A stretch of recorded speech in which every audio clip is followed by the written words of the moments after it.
नमस्कार, मेरा नाम ज्ञानेश्वर है और आपने देखना शुरू किया है लाइव सिक्स। मेरे साथ रोज की तरह दिल्ली से जुड़ रहे हैं देश के जाने माने सीनियर जर्नलिस्ट अजीत द्विवेदी। अजीत जी, बांकीपुर उपचुनाव के परिणाम के बाद जो वोटों का विभाजन हुआ है, या यूं कहें कि वोट जो इधर उधर गए हैं, उनकी चर्चा हम लोग कर रहे हैं और यह समझने का प्रयास कर रहे हैं कि विभिन्न पॉलिटिकल पार्टियां, चाहे बीजेपी हो या आरजेडी हो, जनसुराज का तो उदय हुआ है क्योंकि 2025 के विधानसभा चुनाव में करारी शिकस्त मिली थी। तो उनकी क्या हालत है, वहां से कौन हट रहे हैं, कौन जुड़ रहे हैं। हम लोगों ने यादवों की बात की, हम लोगों ने सवर्णों की बात की और हम लोगों ने पहले दिन ही कहा था मुसलमानों की बात करेंगे। देखिए, बांकीपुर विधानसभा के उपचुनाव के परिणाम ने यह सिद्ध कर दिया कि मुसलमान बांकीपुर में आरजेडी के साथ खड़े नहीं हुए। तेजस्वी यादव के रोड शो को लोगों ने तवज्जो नहीं दिया, तेजस्वी यादव से निराशा हुई और यह पहली बार नहीं हो रहा है कि यादवों को लग रहा है कि आरजेडी के साथ रहने से बहुत फायदा नहीं बच गया है। लोकसभा चुनाव 2024 याद कीजिए, जैसे ही विकल्प मिल रहा है मुसलमान उधर चले जा रहे हैं। पूर्णिया का लोकसभा चुनाव याद है, जहां यादव और मुसलमान दोनों ही चले गए थे पप्पू यादव के साथ। बेलागंज विधानसभा का उपचुनाव और फिर 2025 का विधानसभा चुनाव दोनों ही याद है किस तरीके से सुरेंद्र यादव के बेटे हारे और वहां मनोरमा देवी ने जीत हासिल की। यादवों में विभाजन हुआ, मुसलमान मतों का बंटवारा हुआ। रामगढ़ का विधानसभा उपचुनाव और फिर विधानसभा चुनाव, यह भी याद है कि किस तरीके से वहां यादवों ने जगदानंद सिंह के बेटे को वोट नहीं दिया और वहां आखिर में 2025 में बसपा के उम्मीदवार सतीश यादव उर्फ पिंटू यादव चुनाव जीते। तो राजद की ये स्थिति, मुसलमान क्या नया घर तलाश रहे हैं, मुसलमानों को संभाल नहीं पा रहे हैं तेजस्वी यादव। देखिए, तेजस्वी यादव अब अपने को एक्टिव दिखाने का प्रयास कर रहे हैं। कल उन्होंने राजद की प्रदेश कमेटी में बहुत सारे बदलाव का ऐलान किया है। कई कमेटियां भंग की गई हैं, कई प्रकोष्ठ भंग किए गए, लेकिन ग्राउंड जीरो पर जब तक नहीं उतरेंगे, जो उदय नारायण चौधरी व दूसरे नेताओं ने स्थापना दिवस के दिन कहा था, क्योंकि आपके साथ नए लोग जुड़ नहीं रहे हैं। फिर जो आप कमेटी बनाएंगे फिर वही पुराने चेहरे होंगे और ग्राउंड जीरो से यदि फीडबैक हासिल नहीं करेंगे तो फिर होगा क्या। नाराजगी दूर करने का प्रयास तो पहले कीजिए। भाजपा में समीक्षा शुरू हो गई, जेडीयू में समीक्षा शुरू हो गई, लेकिन आपके यहाँ क्या हो रहा है? आपके यहाँ तो अंतर कलह इतना हो गया है। भाई वीरेंद्र का भी बयान आपने सुना होगा, शक्ति सिंह यादव के बारे में उन्होंने क्या क्या कह दिया और शक्ति सिंह यादव ने फिर क्या कहा। जिंदा चमड़े की बात हो गई कि चमड़े के व्यापारी लोग, फोटो खिंचवाकर पैसा वसूलने वाले लोग। तो राजद अब मुसलमानों को भी नहीं संभाल पाएगा और यदि मुसलमानों को नहीं संभाल पा रहा है, फिर कांग्रेस की एक्टिविटी देख रहे हैं। साफ साफ दिखाई पड़ रहा है कि कांग्रेस राजद से दूरी बना रहा है। कांग्रेस यदि राजद से दूरी बना रहा है तो मुसलमानों के लिए कांग्रेस भी एक घर है। और यदि प्रशांत किशोर जुड़ जाते हैं, प्रशांत किशोर की एक्टिविटी देख ही रहे हैं। प्रशांत किशोर ने अभी बॉम्बे में है, उसके पहले भी एक महत्वपूर्ण मुलाकात हुई है जिसके बारे में अभी पुष्ट सूचना नहीं है, वह भी अपने दर्शकों को बताएंगे कभी। तो यह सब क्या चल रहा है? मुसलमान भी क्या अब राजद को छोड़ ही देंगे? और राजद को छोड़ देंगे तो राजद के पास बचेगा क्या अजीत जी? और फिर बिहार में वोटों का बंटवारा देखिए। वैसे तो हम यह भी मानते हैं कि जेन जी, देखिए मैं कल सुन रहा था नीरजा चौधरी को एक चैनल पर। नीरजा चौधरी ने कहा कि बिहार की राजनीति में ब का बड़ा योगदान होता है। ब से बिलछी, ब से बांकीपुर और ब से बिहार। बिलछी ने इंदिरा गांधी को कैसे कमबैक कराया था, यह भी याद है। तो समझना होगा। और उन्होंने कहा कि देखिए, बिहार में पूरे देश में 25 से 27% जनजी कहे जाते हैं, लेकिन बिहार में इसकी संख्या करीब 32 से 34% है और उनमें जातियां नहीं है। मतलब बिहार में तो कुछ जातियां होंगी भी जनजी में, लेकिन जातियां टूट रही हैं और छात्र जिस तरीके से इकट्ठा होकर बिना जाति की पहचान की आंदोलन कर रहे हैं, यह खतरे की घंटी तमाम राजनीतिक पार्टियों के लिए है अजीत जी। तो मुसलमान क्या करेंगे? मुसलमान तो अब दूर जा रहे हैं अजीत जी। देखिए ज्ञानेश्वर जी, जो मुस्लिम वोट है, चाहे बिहार की बात करें या देश के किसी भी राज्य की या राष्ट्रीय स्तर के चुनाव की बात करें, तो उनका एक ही कमिटमेंट होता है। उनका एक सिंगल कमिटमेंट है कि बीजेपी को कौन हरा रहा है। बीजेपी को हराना है, ये पहली प्रतिबद्धता उनकी होती है। ऐसा नहीं होता है कि वो किसी वैचारिक खूंटे से बंधे हुए हैं। उनकी वैचारिकी यही है कि बीजेपी को हराना है। जब तक बीजेपी को हराती हुई आरजेडी दिखी, आरजेडी के से उम्मीद थी उनको कि आरजेडी को हम वोट देकर के बीजेपी को हरा देंगे, वो बीजेपी के साथ रहे। ये उम्मीद कई बार टूट गई कि भाई आरजेडी नहीं हरा पा रहा है, फिर भी कोई दूसरा प्रभावशाली विकल्प नहीं था, क्योंकि आरजेडी कांग्रेस दोनों साथ ही रहते थे, तब भी वो उसके साथ रहते थे, इसलिए कि एक मजबूत विपक्ष तो है, जरूरत पड़ने पर हमारे साथ वो पार्टी खड़ी होगी। और ये सिर्फ बिहार की बात नहीं है, पूरे देश के हर राज्य में ये स्थिति होती है। मुसलमान की आइडियोलॉजी की बात अगर करें, पॉलिटिकली इलेक्टोरल आइडियोलॉजी की बात करें, उनकी पहली पसंद कांग्रेस पार्टी होती थी। 1992 में जो बाबरी का जो विवादित ढांचा टूटा, उसके बाद से उनका कांग्रेस पार्टी से मोह भंग हो गया। उसके बाद वो कांग्रेस पार्टी को भी स्ट्रेटेजिकली वोट करते हैं। जहां कांग्रेस बीजेपी से लड़ती है, बीजेपी को हराने में सक्षम दिखती है, वहां तो वो पूरी तरह से कांग्रेस के साथ रहते हैं। लेकिन जहां भी उनको कांग्रेस के अलावा दूसरा विकल्प मिलता है, वो उसके साथ जाते हैं पूरी निष्ठा से। और ऐसी जगहों पर उन्होंने कांग्रेस का एकदम खुल करके विरोध किया था लंबे समय तक। हम ये नहीं करें कि वो विरोध आज भी कायम है, लेकिन 1992 के बाद उन्होंने गुस्से में वोट किया था कांग्रेस के खिलाफ जाकर के। और इसलिए हम लोगों ने 1996 में देखा था कि कांग्रेस पार्टी जो सत्तारूढ़ पार्टी थी, 5 साल का कामकाज नरसिंह राव का बहुत ही बढ़िया था, लिबरलाइजेशन हुआ था और देश में तरक्की की नई एक बहार आई थी। उस समय भी मुसलमानों ने कांग्रेस को वोट नहीं दिया 96 के चुनाव में।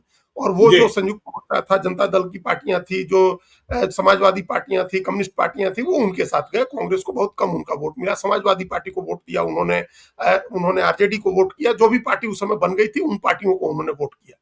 उन्होंने कांग्रेस को छोड़ दिया 96 में। 98 में तो ऐसा छोड़ा कि 96 में तो 161 सीट भी आ गए थे, उसके बाद 114 सीट पर कांग्रेस आ गई। बिल्कुल उसी 114 पर कई चुनाव में रही, 98, 99, 2004 में जाकर के उसमें बदलाव आया। तो उन्होंने कांग्रेस को भी छोड़ दिया। राज्यों की बात करें तो उनको ऑप्शन मिला, उन्होंने लालू यादव के लिए बिहार में कांग्रेस को छोड़ा। 90 में नहीं छोड़ा था। 90 में वीपी सिंह के लिए मुसलमानों ने कांग्रेस को नहीं छोड़ा था। दूसरा वोट जो था, सवर्ण वोट थे कांग्रेस के, जो दूसरे वोट थे उन्होंने छोड़ा था, मुसलमान नहीं छोड़ा था। तभी 72 सीटें आई थी 90 के चुनाव में कांग्रेस पार्टी को बिहार में। उन्होंने जाकर के 95 में छोड़ा। 92 की घटना हो गई थी। उसी तरह उत्तर प्रदेश में भी उसके बाद छोड़ा उन्होंने, और ये क्रम जारी रहा। वो ममता बनर्जी का ऑप्शन आया तो ममता बनर्जी के साथ चले गए, जहां जो मिला उसके साथ वो चले गए।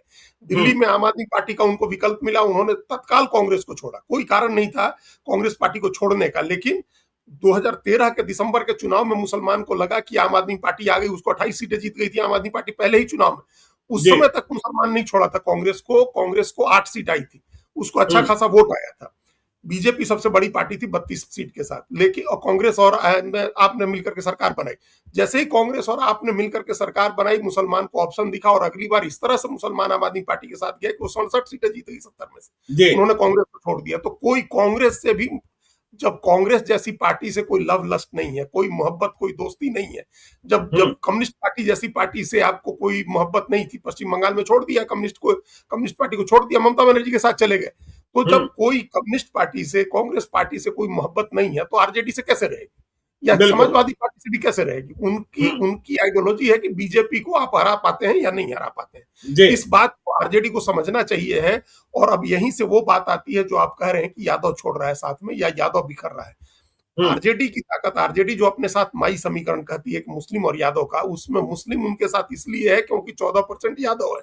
अगर आपके साथ यादव नहीं रहेगा तो मुसलमान आपके साथ नहीं रहेगा। आप खाली मुसलमान की पार्टी नहीं बन सकते। आपको दूसरा वोट उनको दिखाना होगा कि आपके पास एक वोट का आधार है जिससे आप बीजेपी को हरा सकते हैं। बीजेपी को हराने की संभावना अगर आप नहीं दे रहे हैं, तो फिर कोई संभावना, कोई मतलब नहीं है कि आपके साथ मुसलमान जुड़ेगा। और यही चीज बिहार में आरजेडी को कमजोर कर रही है, यही चीज कमजोर कर रही है, क्योंकि वहां आप भरोसा नहीं दिला पा रहे हैं। इस बांकीपुर एक टेस्ट केस है, एक सिंगल टेस्ट केस है। बांकीपुर का एक विधानसभा सीट जो है, वहां आप भरोसा नहीं दिला पाए मुसलमानों को कि आप हरा दीजिएगा बीजेपी को। वो 9 बार से पूरी ईमानदारी से आरजेडी को और कांग्रेस को वोट दे रहे थे। आप नहीं जीत पाते थे तब भी देते थे, क्योंकि दूसरा कोई विकल्प उनके सामने नहीं था, उनके पास कोई विकल्प ही नहीं था, तो वो आपको देते थे। इस बार प्रशांत किशोर आए तो मुसलमानों को लगा कि हम लोग हर बार तो आरजेडी को देते हैं, जीत नहीं पाती है। प्रशांत किशोर अगर कह रहे हैं, और ये पहले दिन से एक धारणा बन गई कि भी मुसलमान और ये ब्राह्मण और भूमिहार उनको वोट देंगे, या गैर कायस्थ सवर्ण भी एकजुट हो रहे हैं, दूसरी पार्टियों में भी एक नाराजगी है, जेनजी की नाराजगी है, महिलाएं साथ में है, तो मुसलमानों को लगा कि प्रशांत किशोर के पीछे चलते हैं, ये हरा सकते हैं बीजेपी को। और ये हो भी गया। प्रशांत किशोर ने भारतीय जनता पार्टी को हरा दिया वहां बांकीपुर में। तो ये एक मैसेज है। इस मैसेज से अब अभी हम ये नहीं कहेंगे कि तत्काल सब मुसलमान शिफ्ट ही हो जाएंगे, हम्म, लेकिन उनके यहाँ एक चर्निंग होती है, जो एक विचार की प्रक्रिया होती है वो शुरू होगी, जिसके तहत उनको ये पहचान करना होगा कि आगे कौन बीजेपी को हराने में सक्षम पार्टी है। अब जी, एक उनके पास एक मजबूत विकल्प है, ऐसा हम्म, विकल्प ही नहीं है, उनको मजबूरी में जाकर के आरजेडी को वोट नहीं करना है कि किसी को देना है और दूसरा कोई ऑप्शन नहीं है तो आरजेडी को दे, तो मजबूरी नहीं रहेगी। पहली बात तो ये हो गई कि उनको हम्म, एक ऑप्शन मिल गया है। दूसरी बात, इसी में दूसरी बात है कि अगर आरजेडी अपना कोर वोट, जो यादव का वोट है, अगर वो नहीं बना पाती है, तब तो मुसलमान को और भी विकल्प के बारे में नहीं सोचना है, फिर तो वो छोड़ेंगे ही आरजेडी, बिल्कुल, क्योंकि जब आपकी पूंजी नहीं है, आपके पास 14% वोट की पूंजी आती है तो वो 18% जुड़ता है। जब ये हो जाएगा कि आपके पास वो वोट नहीं है, तो फिर हम्म, वो वैसे भी आपका साथ छोड़ेंगे, फिर उनको वैसे भी अपना विकल्प खोजना होता है, और वो विकल्प पहले से ही तैयार हो गया है।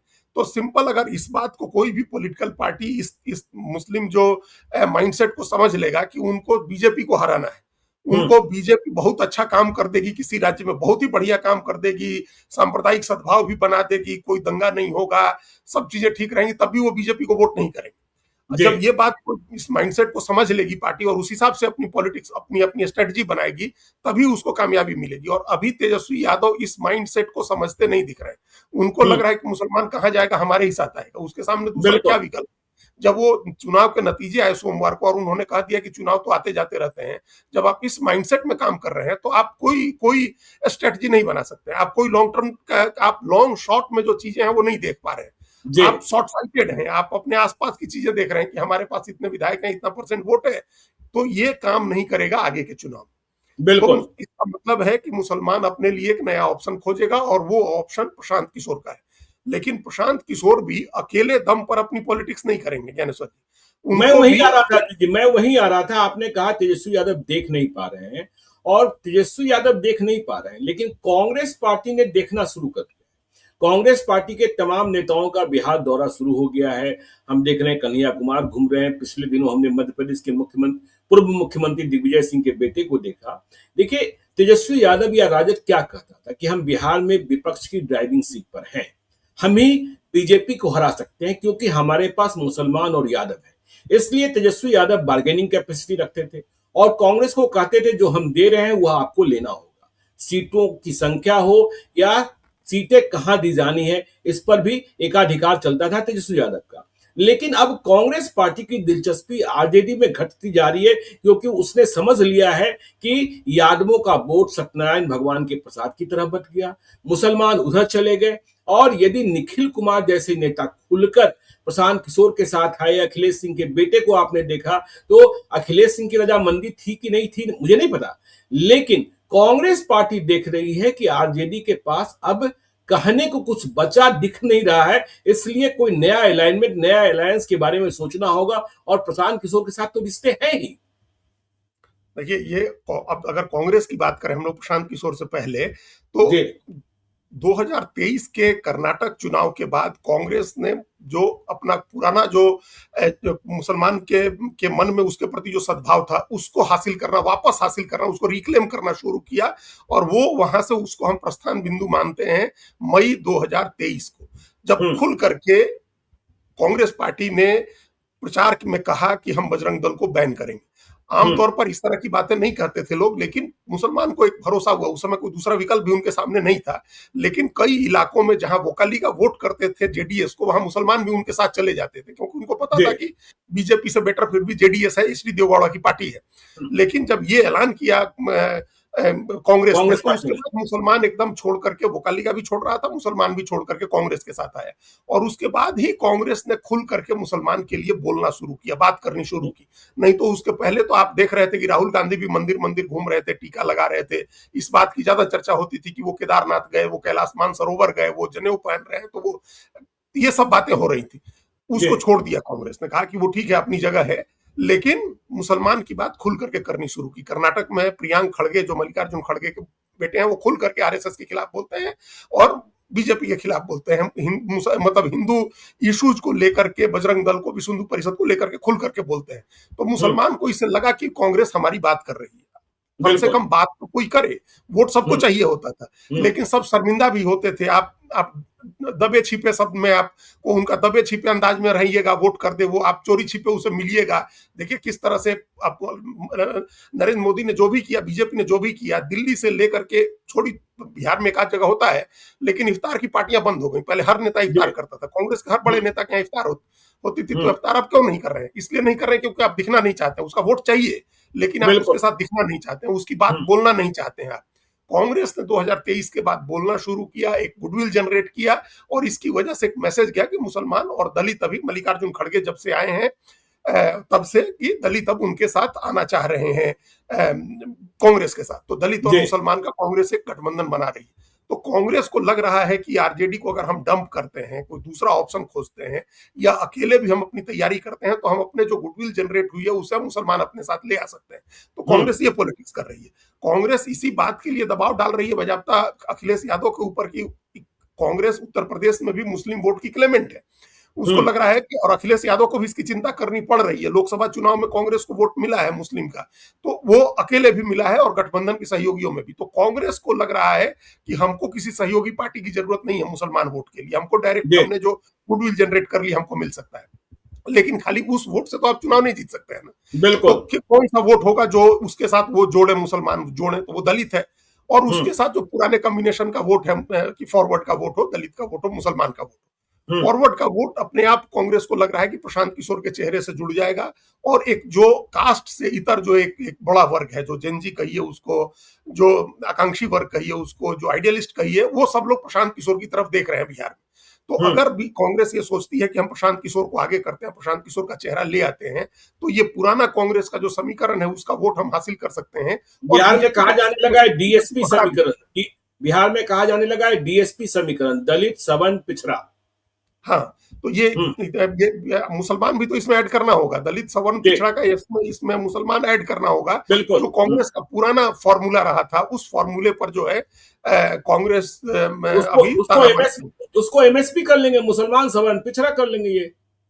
हाँ, तो है उसी तरह का समीकरण है, लेकिन उसमें कांग्रेस पिछड़ा वोट को बहुत ज्यादा टारगेट नहीं करती है। हम लोग कल भी जो सवर्णों की बात कर रहे थे, तो हम लोग इस बात की चर्चा कर रहे थे कि आजादी के बाद से ही जो दबंग जो पिछड़ी जातियां, जो मझोली जातियां हैं, पिछड़ी जातियां, वो कांग्रेस से लड़ती थी। आजादी के पहले वो लड़ाई शुरू हो गई थी बिहार में, जो त्रिवेणी संघ वाली बात है। और वो उनका रुझान हमेशा समाजवादी पार्टियों की तरफ रहा या क्षेत्रीय पार्टियों की तरफ रहा, और ये हर स्टेट में आप देखिएगा कि होता है। तो इसलिए दलित सवर्ण और मुस्लिम पर इनका डीएसपी समीकरण कहिए, उसको अलग अलग तरीके से, जिस तरह से आप एब्रिविएशन उसका बना लीजिए, वो उनका लीजिए ना, एसडीएम का लीजिए, सवर्ण दलित मुस्लिम का लीजिए ना।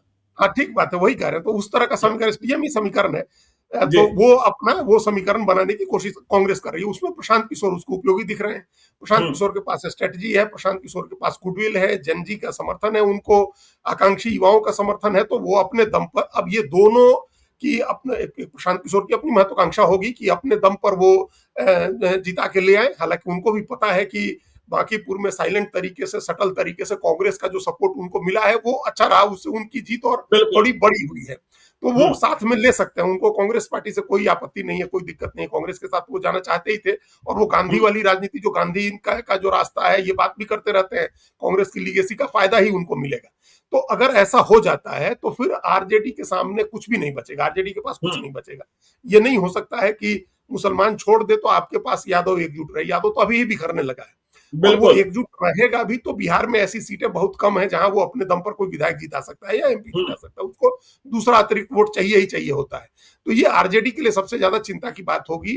अगर सबसे पहला ऑप्शन देख करके मुसलमान छूटने लगा है और आरजेडी का कोर वोट है यादव का, वो बिखरने लगा है। इस राजनीति को पता नहीं क्यों तेजस्वी यादव नहीं समझ रहे हैं इसको, तेजस्वी यादव को, जबकि इतना उनके पिताजी ने इतनी बारीकी से इस राजनीति को समझा था, और कैसे उन्होंने ताना बना बुना था, कितनी तरजीह देते थे मुसलमानों को। दंगों का इतिहास हमें याद है, आपको भी याद है अजीत जी, कि जब दंगे होते थे तो मुसलमानों के खिलाफ इधर से कोई लड़ने वाली जातियां थी तो वह यादव और पासवान थे। तो लालू यादव ने उस झगड़े को खत्म कराकर माई समीकरण तैयार किया, और अब माई समीकरण बिखर रहा है। तो उन्होंने सबसे पहले, जो सबसे ज्यादा माना जाता था कि दंगों में हिंदुओं की तरफ से इन्वॉल्व होने वाली जाति, जिसको सबसे ज्यादा कम्युनल जाति मानी जाती थी, हो सकता है कई लोगों को ये बात बुरी लगे, लेकिन 90 के भागलपुर के दंगों तक उस जाति को सबसे सेकुलर बना दिया लालू यादव। जी। और ये बिहार के लिए बहुत ही अच्छा हुआ। बिहार में जो एक सामाजिक सद्भाव कायम हुआ जो मुस्लिम यादव के समीकरण से, वो सद्भाव बिहार की ताकत रही। बिहार हमेशा इस बात को इसको नीतीश कुमार ने भी आगे बनाए रखा हमेशा। लेकिन अब एक मुसलमान अपना ऑप्शन देख रहा है और हम्म। दूसरा यादव जो है वो भी अपना ऑप्शन देखेगा, अगर आपके पास इस तरह की आप राजनीति करेंगे, नहीं समझेंगे जमीनी हकीकत को। और एक जमीनी हकीकत और समझने की जरूरत है। ज्ञानेश्वर जी, हम्म। तेजस्वी यादव कैसे फॉर गारंटेड मान रहे थे कि मुस्लिम उनके साथ रहे, कैसे, किस बिल्कुल। ग्राउंड पर मान रहे थे, हम्म। सिवाय इसके कि आपके पास यादव का 14% वोट है, दूसरा क्या ग्राउंड है? आपने कौन हम्म। सा आइडियोलॉजिकल लाइन मुसलमान के लिए लिया है? इस देश में कम्युनल पॉलिटिक्स बढ़ रही है या हेट्रेड की पॉलिटिक्स बढ़ रही है, नफरत की राजनीति बढ़ रही है और डीप रूटेड कम्युनल पॉलिटिक्स हो रही है। तो इससे लड़ने के लिए आपने कौन सा स्टेटमेंट दिया? आप छोड़ दीजिए लड़ाई लड़े कौन सी, सो छोड़ दीजिए। हम्म। स्टेटमेंट भी कौन सा आपने दिया? जिस तरह का स्टेटमेंट प्रियांक खड़गे ने दिया, कभी जिस तरह का स्टेटमेंट सिद्धारमैया देते हैं, जिस तरह का स्टेटमेंट उनके बेटे देते हैं, जिस तरह की बातें ममता बनर्जी कहती रही, जिस तरह की बातें राहुल गांधी ने कही हैं, आपने कौन सी ऐसी बात कही? एक बात बताइए कि आपने कम्युनल और हेट्रेड की पॉलिटिक्स के खिलाफ ये काम किया है आपने? आप बिल्कुल। कोई काम नहीं करेंगे। तो आप हम्म। किस ग्राउंड पर आप चाह रहे हैं कि आपसे मुसलमान आपके ऊपर भरोसा करें? हम्म। ऐसी ऐसी बातें हो रही हैं, ऐसी बातें कही जा रही हैं, की भी जा रही हैं। भारतीय जनता पार्टी की पॉलिटिक्स की बहुत सारी बातें, बहुत डिस्टर्बिंग बातें हैं, लेकिन हम्म। आपका एक बयान नहीं आता है और आपका एक एक्टिविटी वैसे नहीं दिखती है कि आप उसके हम्म। खिलाफ लड़ने जाए। तो हम्म। आपके तो इसके बावजूद मुसलमान आपके साथ था, तो इसलिए था क्योंकि आपके पास 14% यादव का वोट था और लगता था कि आप अपोजिशन के एकमात्र चेहरा है, एकमात्र पार्टी है अपोजिशन की, यही तो था। बिल्कुल। बिल्कुल। इसके आप सोचिए ना, हम लोग उस दिन भी चर्चा कर रहे थे ना कि 11 यादव आपने लड़ा दिए लोकसभा में 40 में से, जी। आपने जी। 25% सीटें दे दी और हम्म। मुसलमान की 2 सीटें कम कर दी आपने। हम्म। तो इस बात को मुसलमान नहीं समझ रहा है कि आपने क्यों देखिए, प्रतिनिधित्व घटाया। अब इसी पर चर्चा कर लेते हैं अजीत जी। हमें देखिए बांकीपुर के परिणाम के बाद दो विधायकों से बात हुई, एक विधायक एनडीए के, दूसरे विधायक महागठबंधन के। एनडीए वाले ने कहा, एनडीए वाले जो विधायक थे वो सबल थे। उन्होंने कहा कि देखिए अटल बिहारी वाजपेयी के बाद 2M दर्जे के हम लोग मतदाता हो गए थे, हमने आपसे चर्चा में कहा था, हम्म। तो उससे मुक्ति मिली।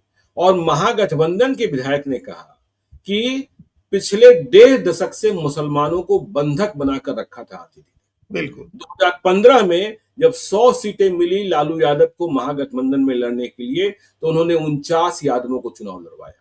और जब सरकार बनी नीतीश कुमार के नेतृत्व में, तो 8 या 9 यादवों को मंत्री बना दिया। और जो मुसलमान मंत्री बनाए गए, संख्या बहुत कम थी, उस पर भी उन्हें अल्पसंख्यक कल्याण जैसे छोटे से विभाग दे दिए गए। तो यह मुक्ति मिलनी ही मिलनी थी और मिल गई है। हाँ, तो वही कह रहे थे हम, एग्जैक्टली सेम बात कह रहे थे कि आप इस सिवाय इसके कोई आधार नहीं था कि मुसलमान आपके साथ रहे। जी। आप उसके इंटरेस्ट की बात नहीं करते हैं, आप उसके राजनीतिक प्रतिनिधित्व को प्रोटेक्ट नहीं करते हैं, आप उसके संरक्षण उसका नहीं करते हैं। मान लीजिए 14% आबादी है तो 10% उसको, अगर 10% भी हिस्सा अगर मिलना चाहिए आप वो नहीं देते हैं। तो आप उसका राजनीतिक प्रतिनिधित्व सुनिश्चित नहीं करते हैं, आइडियोलॉजिकली उसके साथ कमिटेड नहीं होते हैं, आप उसके साथ उसकी जरूरत के समय खड़े नहीं होते हैं, उसकी लड़ाई नहीं लड़ते हैं, और फिर भी वो साथ में था। ये अब इस बात को थोड़ा सा हम शब्दों को बदलेंगे, जो उनके शब्द थे कि बंधक बना के आरजेडी ने नहीं रखा था, मुसलमान बंधक बन के था, क्योंकि जी। उसके पास दूसरा ऑप्शन नहीं था। तो अब ऑप्शन आया तो उस बंधन से निकल जाएगा उसके पास। अब तेजस्वी यादव थोड़े रोक के रख लेंगे, उसको नहीं घेर के रख सकते हैं आप।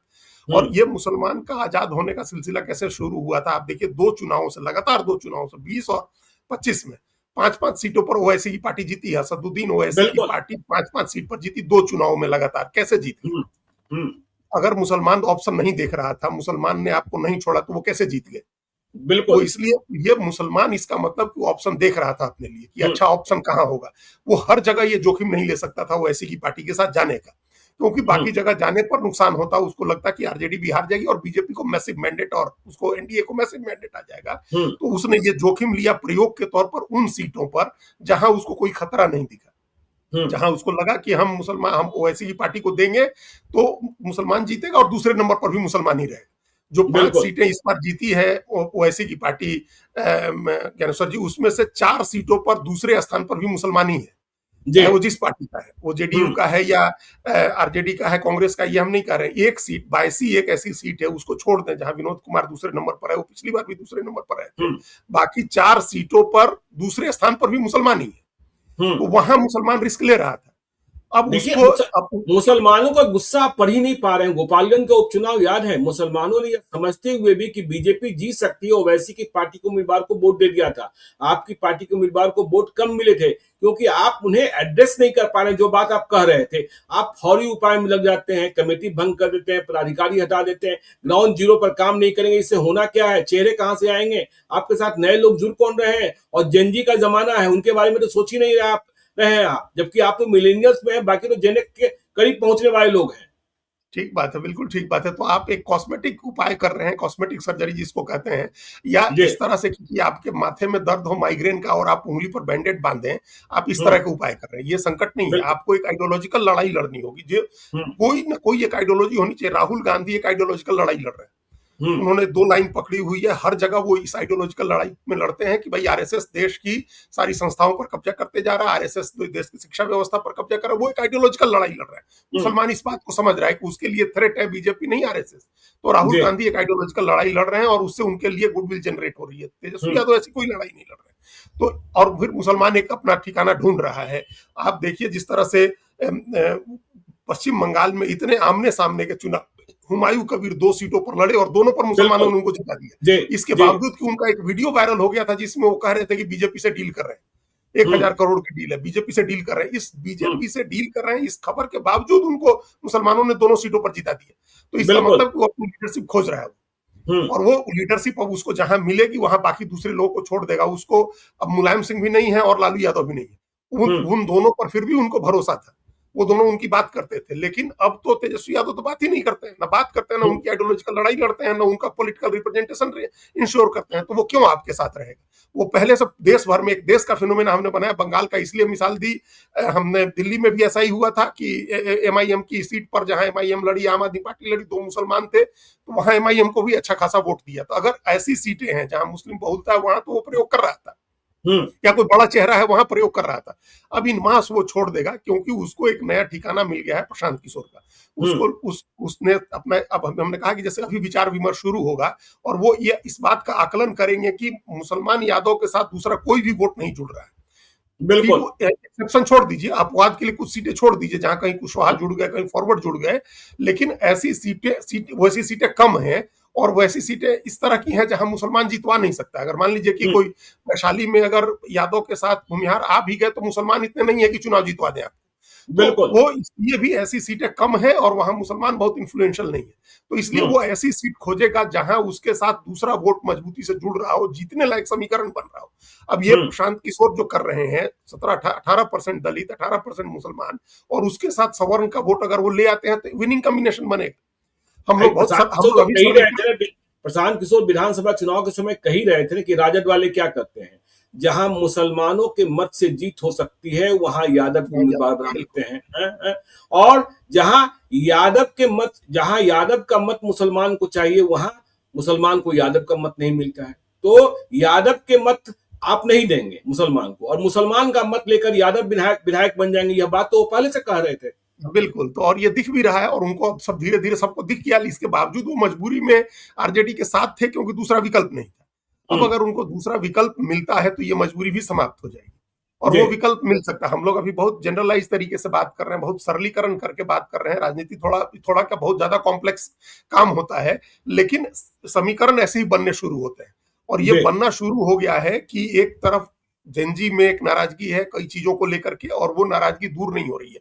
आप हम्म। कितना भी इंस्टाग्राम पर रील्स बना लें, वीडियो बना लें, मीम्स बना लें, उसमें नहीं है वो जेनजी का वो कंसर्न नहीं है कि आप उसकी भाषा में बात कर रहे हैं, यानी ये उसकी नाराजगी नहीं है। उसकी बिल्कुल। नाराजगी दूसरी है और गहरी है। तो हम्म। आप उस नाराजगी को दूर करने का कोई उपाय आपके पास नहीं है। हम्म। तो वो उसको एड्रेस कर रहे हैं प्रशांत किशोर। उसको लग रहा है कि प्रशांत किशोर चलो कोई नई ताजा हवा के झोंके की तरह तो कोई चीज आ रही है। तो उसके हम्म। साथ उनके साथ जेनजी है, उनके साथ महिलाएं जुड़ रही हैं, उनके साथ सवर्णों को एक पहली बार 35 साल की राजनीति में पहली बार ऐसी उम्मीद बनी है। 35 साल भी नहीं कहा, 30 साल का है। 95 के बाद से 95 से ज्यादा झगड़े शुरू हुए थे, लड़ाइयां शुरू हुई थी। 95 तक तो फॉरवर्ड्स को एक उम्मीद थी कि कांग्रेस का पुनर्जीवन हो जाएगा, कांग्रेस आ जाएगी तो हम लोग का ठिकाना बना रहेगा। लेकिन हम्म। वो बना नहीं, कांग्रेस और समाप्त हो गई। तो 30 साल से में पहली बार उनको लग रहा है कि हमारी लीडरशिप भी आ सकती है, हमारा भी नेता कोई हो सकता है और उसके साथ बिल्कुल। दूसरे लोग जुड़ सकते हैं। तो जो हम्म। स्ट्रेटेजिकली जुड़ने वाली कौम है, जिसको जो टैक्टिकल पोजीशन लेनी है बीजेपी को हराने के लिए, वो प्रशांत किशोर के साथ जा सकता है और प्रशांत किशोर हम्म। इसके लिए तैयारी भी करेंगे। उसमें कांग्रेस भी उनकी साथी हो सकती है और जो दूसरे हम लोगों ने कहा कि पूरा रीअलाइनमेंट होगा पार्टियों का, नेताओं का, तो वो भी होगा। हम्म। तो उसमें अभी देखने की बात होगी। लेकिन अब ये तय मानिए कि पूरे देश में मुसलमान जो अपना लीडर खोज रहा था, उसको लग रहा था कि हम अपना लीडर क्यों नहीं खोजे, वो बदरुद्दीन अजमल पर क्यों नहीं भरोसा करे जो खुल करके कहता है कि हम मुसलमान के लिए काम करेंगे, वो बिल्कुल। असदुद्दीन ओवैसी क्यों नहीं थे जो खुल के कहता है कि हम मुसलमान के लिए काम करेंगे। अब ताहिर हम्म। हुसैन आम आदमी पार्टी के एक पार्षद थे, दिल्ली के दंगों में उनको सजा हुई है। हम्म। तो उनको उम्र कैद की सजा हो गई है 2020 के दिल्ली दंगों में। अंकित शर्मा जो आईबी के जी। अधिकारी थे, उनकी हत्या के मामले में हम्म। उनको वो एमआईएम में चले गए थे। जिस अंदाज में ओवैसी ने उनका बचाव किया है, आप कल्पना नहीं कर सकते, मतलब कोई भी कल्पना नहीं कर सकता। बाकी पार्टियां जो है न्याय की बात कर रही थी, उन्होंने हम्म। कहा कि बहुत अन्याय हुआ ताहिर हुसैन के साथ और यहाँ ताहिर हुसैन पीड़ित है। अब हम्म। अगर कोई पार्टी, कोई नेता इतना खुल करके बात कर रहा है, तो मुसलमान उसके साथ क्यों नहीं जाएगा? ऐसी जगह पर तो जाएगा ही जहां उसको जोखिम नहीं दिखेगा। तो वो हम्म। लीडरशिप खोज रहा है। इस तरह की बात कोई भी सेकुलर पार्टी का लीडर नहीं कर सकता है, जैसी वो ऐसी कर सकता है। बिल्कुल। प्रशांत किशोर भी वैसी बात नहीं करेंगे। लेकिन प्रशांत किशोर के साथ टैक्टिकल अलायंस उनका इसलिए हो सकता है क्योंकि वो एक ऐसा वोट समीकरण अपने साथ ले आ रहे हैं जो बीजेपी का है। अभी तक हम्म। प्रशांत किशोर को भी आप सुनिए पहले से, तो वो क्या कहते थे ज्ञानेश्वर जी? वो कहते थे कि बीजेपी को कुल 40% तो वोट मिलता है, हम्म। यही कहते थे ना। और जी ये भी जी। बताते थे कि हिंदू 85% वोट देता है इनको, बीजेपी को बीजेपी को। 50% हिंदू बीजेपी के खिलाफ वोट करता है और ओवरऑल वोट का 60% बीजेपी के खिलाफ जाता है। तो हम्म। उनकी कोशिश थी कि इस 60% जो ओवरऑल बीजेपी के खिलाफ वोट करता है, उसको एकजुट करके बीजेपी को हराया जा सकता है, ये हमेशा जी। वो कहते थे। हम्म। और हमारी कभी भी इस थ्योरी में हमारा यकीन नहीं रहा है, क्योंकि हम ये मानते हैं ज्ञानेश्वर जी कि कांग्रेस के समय भी ऐसा ही होता था। कांग्रेस को भी बिल्कुल। 40-40% ही वोट आते थे टोटल। कांग्रेस को तो 1984 में जब 415 सीटें मिली, तभी 50% वोट नहीं मिला था, तभी हम्म। 49% ही वोट मिला था। तो जी। इसका मतलब 51%, 55%, 60% वोट कांग्रेस के खिलाफ भी पड़ता था, नेहरू के जमाने में भी पड़ता था। हम्म। तो कोई आदमी उस वोट को एकजुट करके कांग्रेस को नहीं हरा सकता था। वैसे ही आज बिल्कुल। आप बीजेपी के खिलाफ वाले वोट को एकजुट करके बीजेपी को नहीं हरा सकते हैं, जब तक आप बीजेपी का वोट नहीं तोड़ेंगे। तो हम्म। ये बांकीपुर में प्रमाणित हुआ है कि बीजेपी का वोट तोड़ करके प्रशांत किशोर जीते हैं। तो ये हम्म। बात अब उनको भी समझ में आएगी कि बीजेपी का वोट टूट सकता है और उसको तोड़ेंगे तभी जीतेंगे। तो अगर वो बिल्कुल। बीजेपी का वोट तोड़ करके ले आएंगे ज्ञानेश्वर जी, तो मुसलमान उनके साथ जाएगा, 100% जाएगा, क्योंकि उसको पता है कि बीजेपी का वोट तोड़ के वो ले आ रहे हैं। हम्म। एंटी बीजेपी स्पेस में खाली पॉलिटिक्स अगर करिएगा, तब हो सकता है वो नहीं जाए। फिर वो टैक्टिकल वोट करेगा, जहां आपको जिता बिल्कुल। सकता है वहां जिताएगा, जहां दूसरे को जिता सकता है वहां जिताएगा। हम्म। लेकिन अगर प्रशांत किशोर ये मैसेज बनवा देते हैं कि हम बीजेपी का वोट तोड़ करके अपने साथ ले आ रहे हैं, तो एक आइडियोलॉजिकली जो बीजेपी का वोट, एंटी बीजेपी वोट है, वो उनके साथ जुड़ जाएगा। और आइडियोलॉजिकली एंटी बीजेपी वोट सबसे बड़ा मुसलमान का है। फिर वो हम्म। चला जाएगा प्रशांत किशोर के साथ, और तब तेजस्वी यादव और आरजेडी के पास कुछ भी नहीं बचेगा। तो देखिए, बीजेपी का वोट तोड़ने का भरोसा दिला देते हैं प्रशांत किशोर, जैसा भरोसा उन्होंने दिखाया बांकीपुर में बांकीपुर है। में, तो मुसलमान उनके साथ जा सकते हैं। लेकिन एक व्यापक विषय आगे हम लोग चर्चा करेंगे अजीत जी, कि मुसलमान बीजेपी को हराने के लिए वोट देते हैं, लेकिन बीजेपी बदले में हिंदुत्व का कार्ड चलती थी। यह कार्ड क्यों भोतर होता जा रहा है? क्या हिंदू की बिल्कुल। जातियों से दूर जा रही है? उनकी जो आशा थी, जो उनकी महत्वाकांक्षा थी, जो उनकी इच्छा थी, उसे बीजेपी पूरा नहीं कर पा रही है, और वह धर्म के नशे में नहीं, अब अपनी जिंदगी के उतार चढ़ाव को समझने का प्रयास कर रही है, और यह बीजेपी के लिए खतरे की घंटी। इस पर भी कभी चर्चा करेंगे। देखते रहिए लाइव सिटी को। यदि अब तक आपने हमारे यूट्यूब चैनल लाइव सिटी को सब्सक्राइब नहीं किया है, जरूर कर लीजिएगा। और इस वीडियो को आप फेसबुक पेज के माध्यम से पेज को लाइक कीजिएगा। हैंडल एक्स पर भी हमें फॉलो कीजिए। धन्यवाद।